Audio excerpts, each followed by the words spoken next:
வணக்கம், நான் உங்கள் Shabdeena. Welcome back to Shabdeena's kitchen. இன்னைக்கு நம்ம கிச்சனில் பார்க்க போது ஒரு அருமையான வெந்தய குழம்பு எப்படி பண்ணுறது பார்க்க போகிறோம். இதோட உருளைக்கிழங்கு வறுவல்.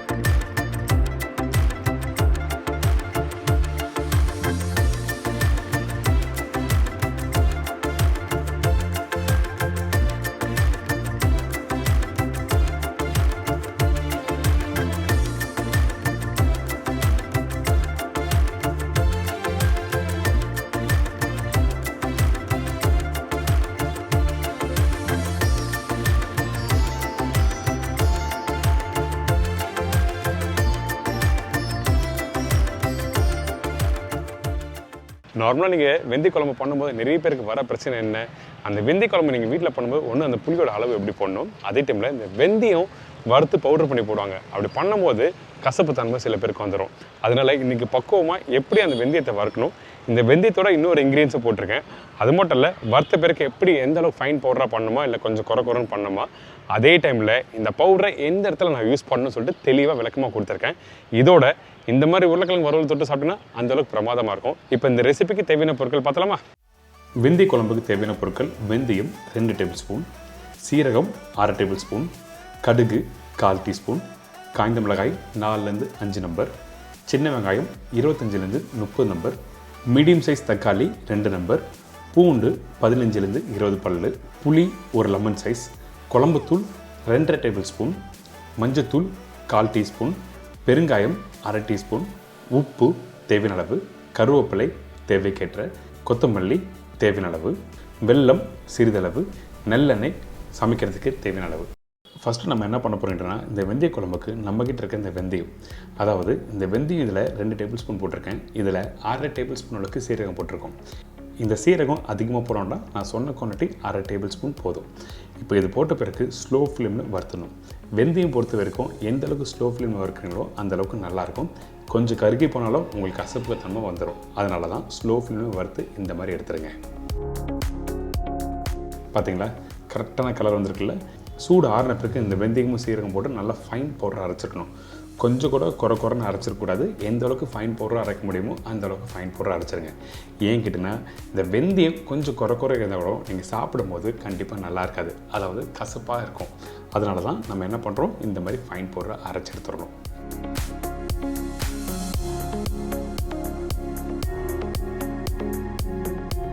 இதுக்கு பிறகு கொஞ்சமாக தாளிப்பு போட்டு வெங்காயம் தக்காளி நல்லா வதக்கி கடைசியாக அந்த வெந்தய பவுடரை போட்டு ஃபினிஷ் பண்ண போகிறோம். அதனால் மண்சட்டியில் நம்ம என்ன பண்ணியிருக்கோம், தேவையான நல்லா ஊற்றிருக்கேன். அதுக்கு பிறகு கடுகு நல்லா பொரிஞ்சு வர டைமில் கொஞ்சம் வெந்தயம் போடுங்க, அதிகமான வெந்தயம் வேண்டாம். அதுக்கு பிறகு காஞ்ச மிளகாய், பச்சை கருவேப்பிலை, சின்ன வெங்காயம், பூண்டு.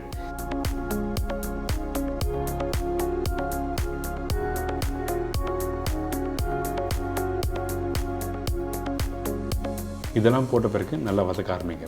இந்த வெங்காயம் வதக்கிற பக்குவம் என்ன கேட்டால் கரெக்டாக ஒரு 50 to 60% அளவுக்கு வதங்கினா மட்டுமே போதும். அதுக்கு பிறகு தக்காளி போட ஆரம்பிங்க. ரொம்ப வதக்கிட்டு அதுக்கு பிறகு தக்காளி போட்டிங்கன்னா உங்களுக்கு மசாலா டெக்ஸ்சர் மாற ஆரம்பிச்சிடும். அதனால தான் இந்த வெங்காயம் கொஞ்சம் முழுசாகவே இருக்கணும். சரிங்களா?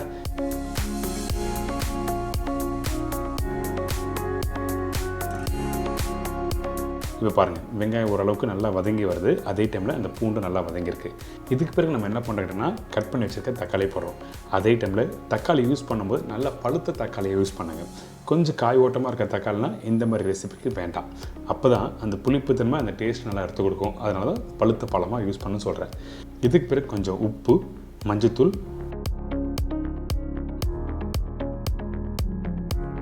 குழம்புத்தூள். இந்த குழம்புத்தூள் எப்படி பண்ணுறது சொல்லிட்டு நம்ம சேனல் ஆல்ரெடி பார்த்துருக்கோம். அதோட லிங்க்கை நான் கீழே கொடுத்துருக்கேன், ட்ரை பண்ணி பாருங்கள். இந்த குழம்புத்தூள்லேயே எல்லாமே இருக்கும். அதாவது தனியா, காஞ்ச மிளகாய், கடலைப்பருப்பு, அதுக்கப்புறம் மிளகு எல்லாமே போட்டு அரைச்சது தான் இந்த குழம்புத்தூள்.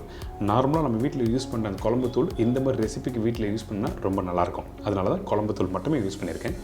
இதுக்கு பிறகு பெருங்காயம். இந்த பெருங்காயெல்லாம் போட்ட பிறகு இந்த மசாலாவோட நல்லா மிக்ஸ் பண்ணுங்கள். அதாவது அந்த எண்ணெயிலே நல்லா வதக்கணும்னு சொல்ல வரேன். வதங்கி வர டைமில் நம்ம என்ன பண்ணுறோம், கொஞ்சமாக தண்ணி ஊற்றி இதை நல்லா குக் பண்ணுறோம். அதுக்கு முன்னாடி இந்த வெங்காயம் தக்காளி கொஞ்சம் தொக்கு மாதிரி ரெடியாக இருக்கணும். அதுக்கு பிறகு தான் தண்ணி ஊற்றணும். சரிங்களா? ஏன் கேட்டிங்கன்னா அப்போ தான் அந்த டெக்ஸ்சர் நல்லா கொடுக்கும், அந்த கிரேவியோட பக்கம் கொடுக்கும். நார்மலாக வீட்டில் குழம்பு பண்ணும்போது தேங்காய் பாலோ இல்லை தேங்காய் பேஸ்ட்டோ போடுவீங்க. அப்படி போட்டிங்கன்னா உங்களுக்கு திக்கான ஒரு டெக்ஸ்சர் கொடுத்துரும். இந்த மாதிரி வெந்தய குழம்பு பண்ணுறதுக்கு தேங்காய் யூஸ் பண்ண போதில்லை. அதனால தான் தொக்கு மாதிரி வதக்கிட்டு அதுக்கு பிறகு தேவையான தண்ணி ஊற்றி கொஞ்சம் கொத்தமல்லி போட்டு ஒரு மூடி போட்டு நல்லா கொதிக்க விடுங்க. அதுக்கு பிறகு ஓப்பன் பண்ணி பார்த்தீங்கன்னா இந்த குழம்பு நல்லா கொதிச்சு வந்திருக்கும். அதே டைமில் அந்த மசாலா பச்சை வாசனை போயிருக்கும். இப்போ பாருங்கள், அந்த குழம்பு கொஞ்சம் லைட்டாக திக்கான மாதிரி இருக்கும். இந்த மாதிரி தான் இருக்கணும். அதே டைமில் அந்த மசாலா வெந்து வர டைமில் மேலே எண்ணெய் மேலே வரும். இந்த மாதிரி வந்த பிறகு நம்ம என்ன பண்ணுறோன்னா கரைச்சி வச்சுருக்க அந்த புளி தண்ணி இதில் ஊற்றுறோம். புளி தண்ணி யூஸ் பண்ணும்போது கருப்பு புளினா கொஞ்சம் கலர் மாறும். இதே வெள்ளை புளினா கரெக்டான அந்த குழம்பு தூளோட கலர் டெக்ஸ்சர் வந்துடும். கருப்பு புளி யூஸ் பண்ணும்போது, அதாவது கருப்பு புளினா பழைய புளி, அந்த பழைய புளி யூஸ் பண்ணும்போது டேஸ்ட் நல்லா சூப்பராக இருக்கும். ஆனால் சில பேருக்கு பிடிக்காது. உங்களுக்கு பிடிச்ச மாதிரி நீங்கள் புளியை மாற்றி யூஸ் பண்ணிக்கலாம். அதுக்கு பிறகு கொஞ்சமாக தண்ணி ஊற்றி திருப்பி மூடி போட்டு நல்லா கொதித்து வந்ததுன்னா இந்த மாதிரி குழம்பு ரெடி. இப்போ ஆல்மோஸ்ட் கிரேவி ரெடி ஆகிடுச்சு.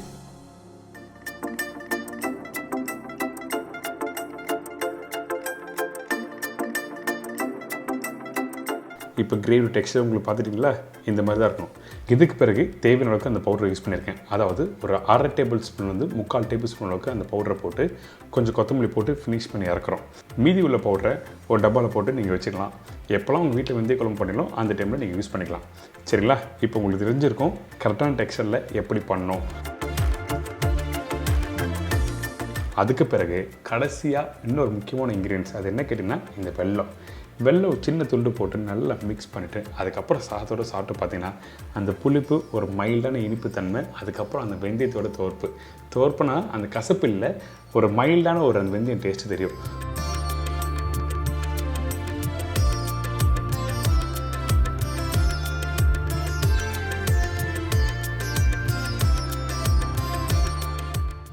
வெந்தய குழம்பு எப்படி பண்ணுறது எல்லாம் தெரிஞ்சிருக்கும். இதோட உருளைக்கிழங்கு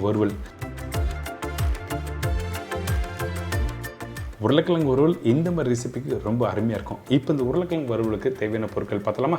உருளைக்கிழங்கு வறுவல் தேவையான பொருட்கள்: உருளைக்கிழங்கு 1/2 கிலோ, இஞ்சி பூண்டு பேஸ்ட் 1 டீஸ்பூன், மஞ்சத்தூள் 1/4 டீஸ்பூன், சில்லி பவுடர் 3/4 டீஸ்பூன், தனியா பவுடர் 1/4 டீஸ்பூன், கடுகு 1/4 டீஸ்பூன், சோம்பு சிறிதளவு, கருவேப்பிலை தேவையான அளவு, கொத்தமல்லி தேவையான அளவு, சோம்பு பவுடர் 1/4 டீஸ்பூன், உப்பு தேவைக்கேற்ற, நல்லெண்ணெய் 5லேருந்து 6 டேபிள் ஸ்பூன். இதாங்க இந்த ப்ரிப்பரேஷன் தேவையான பொருட்கள். ஃபஸ்ட்டு நம்ம என்ன பண்ண போகிறோம் கேட்டிங்கன்னா, இந்த உருளைக்கிழங்கு இருக்குது பார்த்தீங்களா, இதை கட் பண்ணிவிட்டு அதுக்கப்புறம் ப்ரிப்பரேஷன் ஸ்டார்ட் பண்ணலாம். நீங்கள் உருளைக்கிழங்கு பீல் பண்ணி முடித்த பிறகு டைரெக்டாக தண்ணியில் போடணும். கடையில் நீங்கள் உருளைக்கிழங்கு வாங்கும்போது 2 விதமான உருளைக்கிழங்கு இருக்கும். நார்மலாக கடைக்கு போனால் நம்மளுக்கு கறிக்கு யூஸ் பண்ணுற கிழங்கு தான் கிடைக்கும்.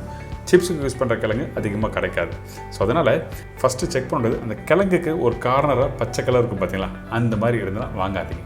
அப்படி இருந்தால் உங்களுக்கு காய் நல்லா இருக்காது, வெந்து வராது, அதே டைமில் மசாலாவும் கூடி வராது. ஸோ இந்த மாதிரிலாம் இருந்ததுன்னா உங்களுக்கு ப்ரிப்பரேஷன் நல்லா இருக்காது. அதனால் நல்ல கிழங்கு நல்லா குவாலிட்டியாக பார்த்து செக் பண்ணிவிட்டு நல்லா பீல் பண்ணுங்கள். பீல் பண்ண உடனே தண்ணியில் பண்ணணும், கலர் மாறக்கூடாது. First step. 2வது, கிழங்கை இந்த மாதிரி திக்காக கட் பண்ணி எடுத்துக்கணும். ரொம்ப தின்னாக கட் பண்ணால் கண்டிப்பாக கிழங்கு என்னாவும் உடைய ஆரம்பிக்கும். உடஞ்சதுன்னா மசாலாவோட சேர்த்து சாப்பிடும்போது உங்களுக்கு அந்தளவுக்கு நல்லா இருக்காது, அதாவது பார்க்குறதுக்கு நல்லா இருக்காது சொல்கிறேன். ஸோ அதனால் கட் பண்ணி எடுத்து வச்சுக்கோங்க. இதுக்கப்புறம் இந்த ஃப்ரைங் பண்ணல நல்லெண்ணெய், வேறு எந்த ஒரு எண்ணெய் யூஸ் பண்ணலாம், நல்லெண்ணெய் தான் இந்த உருளைக்கிழங்கு சூப்பராக இருக்கும். அதனால் நல்லெண்ணெய் யூஸ் பண்ணியிருக்கேன். கடுகு, சோம்பு,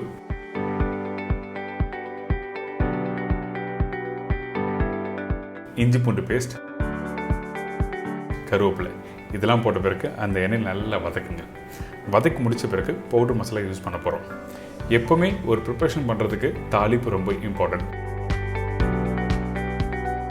இப்போ தண்ணி கொஞ்சம் போட்டிருக்கேன், அதாவது அந்த இஞ்சி பூண்டு பேஸ்ட்டை கொஞ்சம் டைல்யூட் பண்ணிவிட்டு அதுக்கப்புறம் மஞ்சத்தூள்,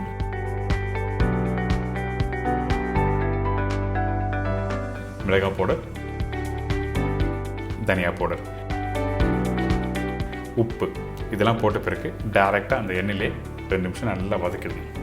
எதுக்காக இந்த மாதிரி வதக்கணும்னு சொல்கிறேன்னா, அந்த எண்ணெயிலே குக் பண்ணி உங்களுக்கு அந்த பச்சை வாசனை போயிடும். நீங்கள் எடுத்த உடனே தண்ணி போட்டிங்கன்னா அந்த பச்சை வாசனை போகாது, டைம் எடுக்கும் குக் பண்ணுறதுக்கு. இதுதான் விஷயம். இப்போ நல்லா வதக்கி முடித்த பிறகு கொஞ்சம் தண்ணி, அதுக்கப்புறம் கொத்தமல்லியும் போட்டிருக்கோம். இதை நல்லா மிக்ஸ் பண்ணிவிட்டு ஒரு கொதி வரட்டும். கட் பண்ணி வச்சுருக்க உருளைக்கிழங்கு இந்த இடத்துல யூஸ் பண்ணுறோம். இந்த கிழங்கெல்லாம் போட்டு முடித்த பிறகு இந்த மசாலா, இந்த கிழங்கு இதை நல்லா மிக்ஸ் பண்ணுங்கள். அதே டைமில் கொத்தமல்லி, நீங்கள் எந்த ஒரு சவுத் இந்தியன் டிஷ் பண்ணாலும் கொத்தமல்லி கருவேப்பிலை இல்லாமல் பண்ண வேண்டாம். ஏன்னா அந்த கொத்தமல்லி கருவேப்பிலை தான் உங்களுக்கு அந்த ஃப்ளேவர்லாம் எடுத்து கொடுக்கும். நிறைய பேர் எங்கள் வீட்டில் கருவேப்பிலை இல்லை சாம்பார் பண்ணலாம் நினைப்பாங்க.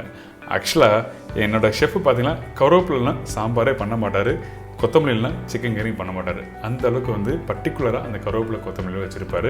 ஸோ இப்போ இந்த கிழங்குலாம் போட்ட பிறகு நம்ம என்ன பண்ணுறோன்னா ஒரு மூடி போட்டு கரெக்டாக ஒரு 5லேருந்து 6 நிமிஷம் நல்லா குக் பண்ணுங்கள். அதாவது 50% நல்லா வெந்திருக்கும். இதுக்கு பிறகு மூடி போடாமல் நல்லா வேக வைக்கணும். எதுக்காக மூடி போடாமல் வேக வைக்கணும்னு கேட்டிங்கன்னா, மூடி போட்டால் சீக்கிரமாக வெந்து வரும், ஆனால் ஸ்டீம் ஆகும். ஸ்டீம் ஆனால் தண்ணி விட ஆரம்பிக்கும், ட்ரை ஆகாது. அதனால தான் 50%க்கு மேலே மூடி போடாமல் நல்லா குக் பண்ணுங்கள். கொஞ்சம் வெந்து வர டைமில் சோம்பு,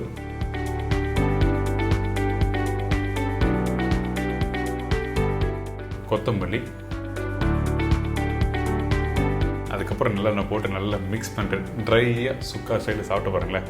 அந்த அளவுக்கு பிரமாதமாக இருக்கும், மிஸ் பண்ண மாட்டீங்க.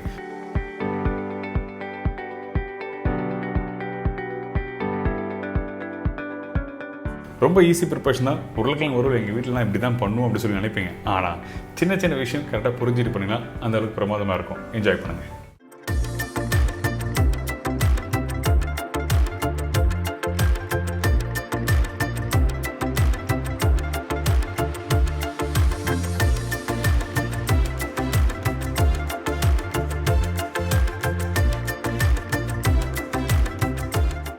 என்னங்க இந்த வெந்தய குழம்பு உருளைக்கிழங்கு வறுவல் எப்படி பண்ணுறது எல்லாம் தெரிஞ்சுக்கும். கண்டிப்பாக ட்ரை பண்ணி பாருங்கள். இந்த வெந்தய குழம்பு இன்கேஸ் உங்கள் வீட்டில் கொஞ்சம் எக்ஸ்ட்ரா மீந்து போச்சுன்னா அந்த டைமில் நல்லா டைட்டான டப்பாவில் போட்டு க்ளோஸ் பண்ணி ஃப்ரிட்ஜில் வச்சிடலாம். ஒரு 5லேருந்து 6 நாள், இல்லை 6 நாள் கூட இல்லை, ஒரு 7 நாள் கூட நீங்கள் வச்சு சாப்பிட்லாம். கெட்டே போகாத, அந்தளவுக்கு அருமையாக இருக்கும். ஏன் கேட்டேன்னா அந்தளவுக்கு நல்லெண்ணெய் போட்டிருக்கேன், அதே டைமில் புளியும் போட்டிருக்கோம். ஸோ இந்த 2 மெயின் இன்க்ரீடியன்ஸ் இருந்தாலே உங்களுக்கு கெட்டு போகாது. அதனால தான் இன்றைக்கி இந்த வெந்தய குழம்பு எப்படி பண்ணுறது ப்ராப்பர் ஸ்டைலில் சொல்லி கொடுத்துருக்கேன். அதே டைமில் உருளைக்கிழங்கு வறுவல் இப்போ எல்லோரும் தெரிஞ்சிருக்கும். கண்டிப்பாக ட்ரை பண்ணுங்கள், என்ஜாய் பண்ணுங்கள். இதே மாதிரி நாளைக்கு இன்னும் சூப்பர் ரெசிபி சந்திக்கிறேன். நன்றி, வணக்கம், see you, bye, take care.